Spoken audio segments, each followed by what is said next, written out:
সাত সকালে অফিস যেতেন বাবা। ফিরতে ফিরতে অনেকটা রাত হতো। ফিরত যখন সারা গায়ে ঘাম বিধ্বস্ত ঝোড়ো কাকের মতো। মাঝে মাঝেই ভেবে পেতাম না বাবা কেন ওভার টাইম করে, কেন বাবার নেই কখনো কোনো ছুটি, কেন বাবা ভোরের বাসটা ধরে। পুজোর সময় নতুন জামা, জুতো, বই, খাতা সব নতুন নতুন ক্লাসে। কখনো কি ভেবে দেখেছিলাম এসব কিছু কোথা থেকে আসে? বুঝতে বুঝতে দিন হয়ে যায় পার, ক্লান্তি নামে বাবার শরীর জুড়ে।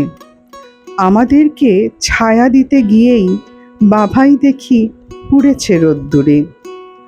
তবুও বাবা আজও বটের মতন পাতায় পাতায় ছায়ায় ছায়াময়। তার কাছেতে বসলে মনে হয় এই তো আমার নিশ্চিন্ত আশ্রয়।